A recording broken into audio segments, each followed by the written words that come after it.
అందరికీ నమస్కారం. SBR talks channel స్వాగతం. మిత్రులారా, ఇంజనీరింగ్లో ఏ బ్రాంచ్ ఎంపిక చేసుకోవాలనేటువంటి విషయము మనం ఎలాంటి జీవితాన్ని గడపాల్సి ఉంటుంది అనేటువంటి విషయం మీద ఆధారపడి ఉంటుంది. మిత్రుల, కెరీర్ గైడెన్స్ అంటే వెబ్ ఆప్షన్స్ కాదు. కెరీర్ గైడెన్స్ అంటే కాలేజీలో ప్లేస్మెంట్ కట్ ఆఫ్లు చెప్పడం కాదు. కెరీర్ గైడెన్స్ అంటే సమగ్రమైనటువంటి జీవిత దృక్పథాన్ని అర్థం చేసుకుంటూ మారుతున్న దేశ ప్రపంచ పరిస్థితులకు అనుగుణంగా మనం ఎలాంటి వృత్తిని ఎలాంటి విద్యను ఎంపిక చేసుకోవాలనేటువంటి విషయానికి సంబంధించినటువంటిది. కాబట్టి మిత్రులారా, కోర్ బ్రాంచెస్ ఎంపిక చేసుకోవచ్చా రిజిస్టర్ నేపథ్యంలో అనే విషయం అర్థం కావడానికి మన జీవన ప్రయాణం గురించి కూడా కొంత అర్థం చేసుకోవాల్సిన అవసరం ఉంటుంది. కెరీర్కు జీవితానికి విడదీయలేని సంబంధం ఉంటుంది. కాబట్టి కాస్త లోతుగా విశ్లేషించే ప్రయత్నం చేస్తాను. దయచేసి అందరూ కూడా ఈ వీడియోను చివరి వరకు చూడవలసిన విజ్ఞప్తి. ఎంసెట్ కౌన్సిలింగ్ కోసం ఒక టీం పనిచేస్తుంది ఎస్బీఆర్ టాక్స్ ప్రతిష్టాన్ తరఫున.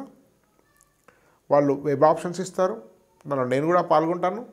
జూమ్ మీటింగ్స్ నిర్వహిస్తారు. డౌట్స్ క్లారిఫికేషన్ కోసం హెల్ప్ లైన్ ఉంటుంది. ఇలా ఒక సమగ్రమైనటువంటి కార్యాచరణ పద్ధతి పాటిస్తారు మీ కౌన్సిలింగ్ కోసం. దానికోసం ఎస్బీఆర్ టాక్స్ యాప్ డౌన్లోడ్ చేసుకోండి ప్లే స్టోర్ నుంచి.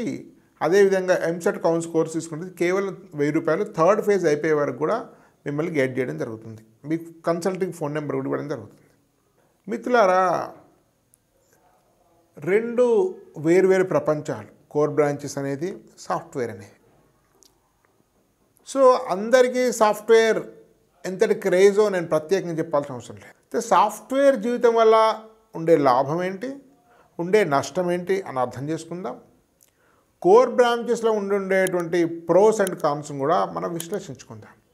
అప్పుడు మాత్రమే పరిష్కారం వస్తుంది. ఓపికగా వీడియోని చివరి వరకు చూడండి. ఇది చాలా గంభీరమైనటువంటి విషయం. ఇందులో ఒకసారి సాఫ్ట్వేర్ జీవితాన్ని పరిశీలిస్తే భారతదేశానికి, ముఖ్యంగా భారతదేశం మధ్యతరగతి ప్రజలకు ఇది ఒక వరప్రదాయని. బహుశా సాఫ్ట్వేర్ లేకుంటే ప్రస్తుతం మనం చూస్తున్న భారతదేశం ఇలా ఉండేది కాదు. గత 20 ఏళ్ల నుంచి వేగంగా జరుగుతున్నటువంటి ఆర్థిక అభివృద్ధి, సామాజిక అభివృద్ధి వెనుక ఖచ్చితంగా సాఫ్ట్వేర్ కృషి ఉంది. అయితే 20 ఏళ్ల కింద సాఫ్ట్వేర్ పరిస్థితి వేరు, 10 ఏళ్ల కింద పరిస్థితి వేరు, ప్రస్తుతం ఉన్న వర్తమాన పరిస్థితి వేరు. 20-25 ఏళ్ల క్రితం చదివినా ఏదో ఒక చిన్న కోర్సు తీసుకుంటే మంచి జాబ్స్ వచ్చినాయి, అమెరికాలో సెటిల్ అయ్యారు. వాళ్ళంతా కూడా జీవితంలో చాలా ఉన్నతంగా స్థిరపడ్డారు.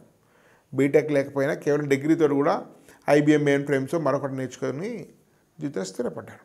25 ఏళ్ల క్రితము మీరు ఏ కోర్స్ అయినా మీకు ఎలాంటి సాఫ్ట్వేర్ నాలెడ్జ్ లేకపోయినా, ఎలాంటి కోడింగ్ లేకపోయినా, మీ యొక్క తెలివితేటలు, మీ యొక్క ఇంటెలిజెన్సు, మీ యొక్క అకాడమిక్ అచీవ్మెంట్ చూసి ఏ బ్రాంచ్ వారికైనా కూడా జస్ట్ ఊరికే ప్లేస్మెంట్ ఇచ్చి తీసుకుపోయారు. వాళ్ళే ట్రైనింగ్ ఇచ్చారు.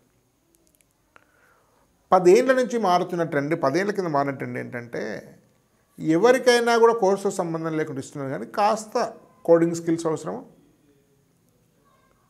కొంత క్వాంటిటేటివ్ యాప్టిట్యూడ్ అవసరము. సో వాళ్ళకు ఒక ప్రత్యేకమైనటువంటి లాంగ్వేజ్లోనో, ప్రత్యేకమైనటువంటి సెక్టర్లోనో కొంత వాళ్ళకు అభ్యసన జరిగి ఉండాలి. దాన్ని పరీక్షించి తీసుకున్నారు. దానిలో ఎక్కువగా CSE వారు కొంచెం ఎక్కువ అడ్వాంటేజ్ ఉందన్నమాట, వాస్తవమే.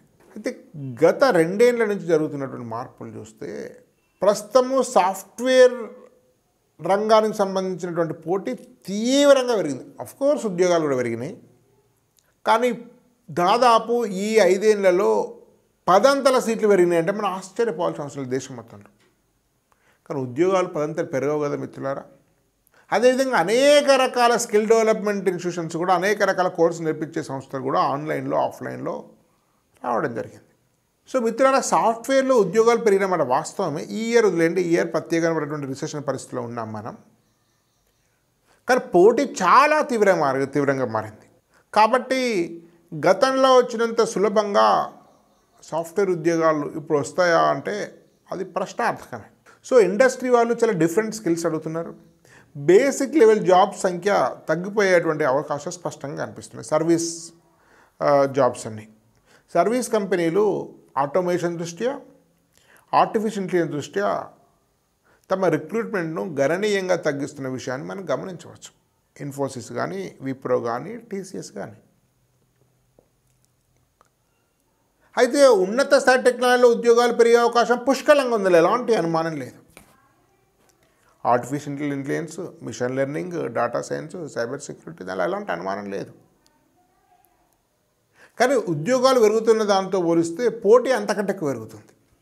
ఇది గమనించాల్సిన మొదటి విషయం సాఫ్ట్వేర్ రంగానికి. రెండవ విషయం గమనించాల్సింది, సాఫ్ట్వేర్ రంగం ప్రధానంగా మీకు ఆ జీవితం అంతా ప్రత్యేకమైంది. ఎప్పుడు నిరంతరం నేర్చుకొని ఉండాలి. డెస్క్టాప్ ముందు గంటల తరబడి కూర్చొని పనిచేసేటువంటి ఓపిక అవసరం. సో ఒక ప్రత్యేకంగా అట్లాంటి స్వభావం అందరికీ ఉండదు. ప్రతిభావంతులు అనేక మంది కూడా సాఫ్ట్వేర్ రంగాన్ని ఎన్నుకోవడం లేదు. ఐఐటీలో అత్యున్నత ర్యాంక్ సాధించిన వాళ్ళు టీచింగ్ని ఎన్నుకుంటున్నారు, గవర్నమెంట్ జాబ్స్కి వెళ్తున్నారు, వేరే రకమైన స్టార్ట్అప్ పెడుతున్నారు, అనేక రకాల భిన్న వృత్తులను ఎంచుకుంటున్నారు. అంటే సాఫ్ట్వేర్ మంచిదైనంత మాత్రాన, ప్లేస్మెంట్స్ ఉన్నంత మాత్రాన అన్ని రకాల స్వభావాలకు అది సూట్ అవ్వడం చాలా కష్టం. మీరు గమనిస్తే అనేక మంది 10 ఏళ్ళు, 15 ఏళ్ళు, 5 ఏళ్ళు పనిచేస్తుంటే సాఫ్ట్వేర్ రంగం వదిలి ఇతర రంగానికి వెళ్తున్నారు. కొంతమంది వేరే బిజినెస్కి వెళ్తున్నారు, రియల్ ఎస్టేట్కి వెళ్తున్నారు, ఆర్గానిక్ ఫార్మింగ్కి వెళ్తున్నారు, వేరే రకమైనటువంటి మేనేజ్మెంట్ సంబంధించిన స్టార్టప్స్కి వెళ్తున్నారు. అంటే అందరూ సాఫ్ట్వేర్ రంగానికి సూట్ కావడం చాలా చాలా కష్టమైనటువంటి విషయం. కాబట్టి ఈ విషయాన్ని ప్రత్యేకంగా గుర్తుంచుకోవాలి. అఫ్కోర్స్ సాఫ్ట్వేర్ నేర్చుకుంటే ప్రపంచవ్యాప్తంగా ఒకటే లాంగ్వేజ్, ఒకటే రకం టెక్నాలజీ, విదేశాలు పోవడానికి చాలా ఈజీగా ఉంటుంది. విదేశాల్లో మంచి అవకాశాలు ఉన్నాయి, దాంట్లో ఎలాంటి అనుమానం లేదు. కానీ దానికి ఉండేటువంటి పరిమితులు కూడా ఉన్నాయి. కాబట్టి సాఫ్ట్వేర్ రంగం మాత్రమే ఏకైక పరిష్కారం కాదు. మరి ఈ నేపథ్యంలో ముఖ్యంగా రిసెషన్ పరిస్థితిని చూసిన తర్వాత మనం కోర్ సెక్టర్ వైపు వెళ్ళవచ్చు. దీనిలో కూడా లాభం ఉంది, నష్టం ఉంది. కోర్ అంటే ట్రిపుల్ సంబంధించిన రంగం, ఎలక్ట్రికల్ రంగం కావచ్చు, ఈవెన్ ఎలక్ట్రానిక్స్ కూడా కోర్కి వెళ్తే కోరే. సరే, ఎలక్ట్రానిక్స్ను సాఫ్ట్వేర్ మనం పూర్తిగా విడదీసి చూడలేం. సో ఎలక్ట్రికల్ కానీ, మెకానికల్ కానీ, మెటలర్జీ కానీ, కెమికల్ కానీ, సివిల్ కానీ, ఇట్లాంటివి వీటి వైపు వెళ్ళవచ్చు. ఇది కూడా చాలా లోతుగా ఆలోచించాల్సిన విషయం. సో ఒక విషయం అయితే మనం గమనించాల్సింది, గత 4-5 ఏళ్ళ నుంచి వీటి యొక్క విద్యార్థుల సంఖ్య, ఇది చదువుతున్నటువంటి విద్యార్థుల సంఖ్య గణనీయంగా తగ్గిపోయింది. అనేక ప్రైవేట్ ఇంజనీరింగ్ కాలేజెస్ తమ బ్రాంచెస్ను క్యాన్సిల్ చేసుకొని కంప్యూటర్ సైన్స్ వైపు షిఫ్ట్ చేసుకున్నాయి. సో ఇక్కడ పోటీ అనే సమస్య లేదు కోర్లో. ఉదాహరణకు MGIT, Mahatma Gandhi institute of technology ఉన్నటువంటి మెటలర్జీ దేశం మొత్తంలో కేవలం 2 ప్రైవేట్ ఇంజనీరింగ్ కాలేజీలో మాత్రమే ఉంది. ఒకటి PSG college of technology, 2 MGIT.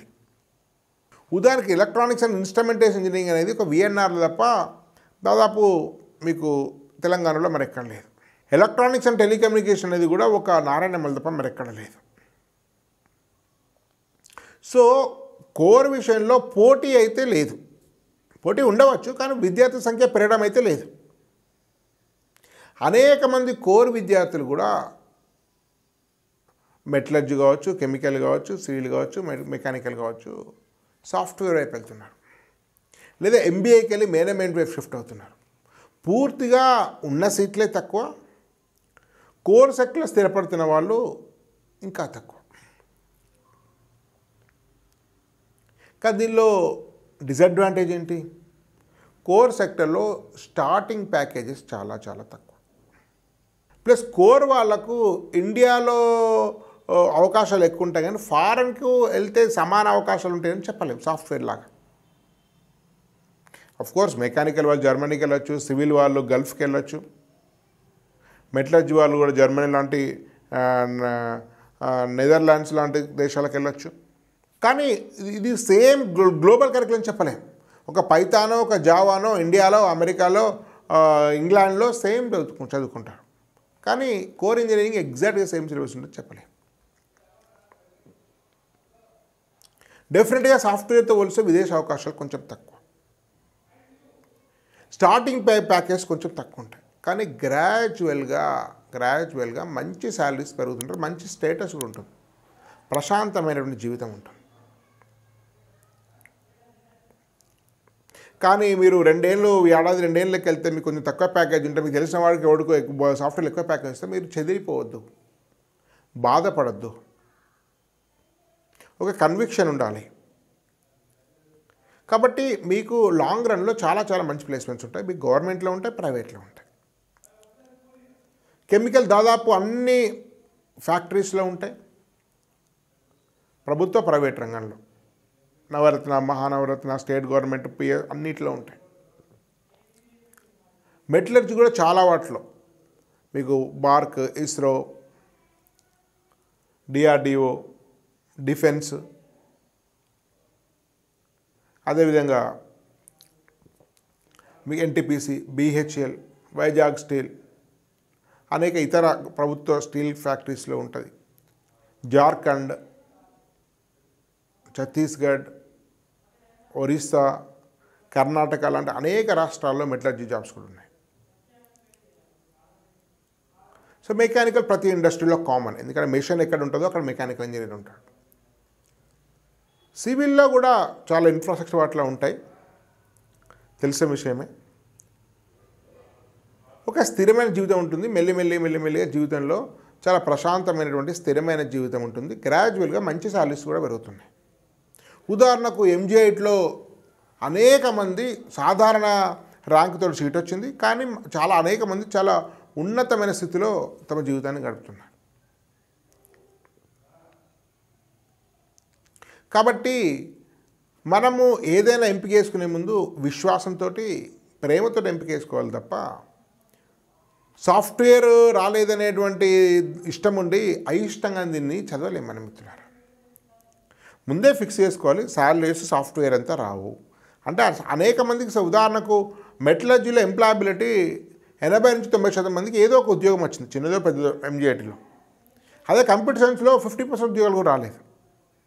అంటే ఎంప్లాయబిలిటీ ఎక్కువ ఉంది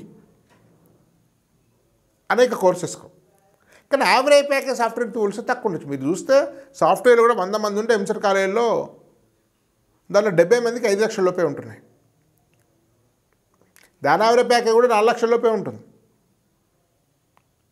కాబట్టి మీరు ఇష్టంగా చదివితే, ముఖ్యంగా మాస్టర్స్ చేస్తే కాస్త మంచిది. మీరు బీటెక్ ఏదో ఒక కాలేజీలో కెమికలో లేకుంటే మెకానికలో ట్రిపుల్ఈఓ మీరు మెటలర్జీ చేస్తే, మెటలర్జీ యొక్క కోడ్ ఎంఎంటీ ఒక్క ఎంజీఐట్లో మాత్రమే ఉంది. ఆఫ్కోర్స్ గవర్నమెంట్లో ఉంది, జేఎన్టీయూలో ఉంది, జేఎన్టీయూ విజయనగరంలో ఉంది, జేఎన్టీయూ కూకట్పల్లిలో కూడా ఉన్నట్టుంది.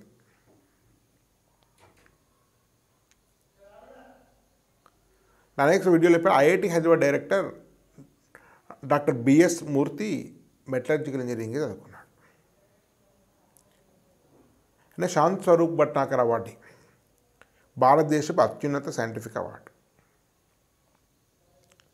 సో అనేక మందికి కూడా మంచి జాబ్స్ వస్తున్నాయి, స్థిరమైన జాబ్స్ వస్తున్నాయి.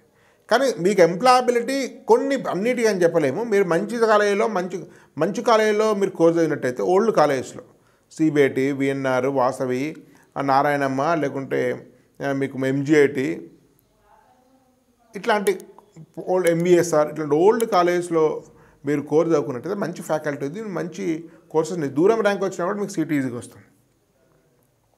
అవి చదువుకొని ఎంటెక్ చదివినట్టయితే కూడా మీకు మంచి అవకాశాలు ఉంటాయి. మీకు ఈజీ వస్తుంది ఎంటెక్. మొత్తం దేశంలో మీకు మెటలర్జీ వాళ్ళు 2500 మంది, 3000 మంది ఉన్నారు. దానిలో గేట్ రేస్ వాళ్ళ సంఖ్య కొన్ని వందల్లో ఉంటుంది. సో ఈజీగా ఐఐటీస్లో సీట్ వస్తుంది మీకు మెటలర్జీ. మీరు ఎంజీఐటీలో మీరు మెటలర్జీ తీసుకొని కొంచెం కష్టపడితే IIT Madras, IIT top IITs Bombay, ఇట్లాంటి వాటిలో కూడా మెటలర్జికల్ కోర్స్ వస్తుంది. అప్పుడు ఈజీగా ప్లేస్మెంట్ వస్తుంది, గవర్నమెంట్లో కానీ ప్రైవేట్లో కానీ.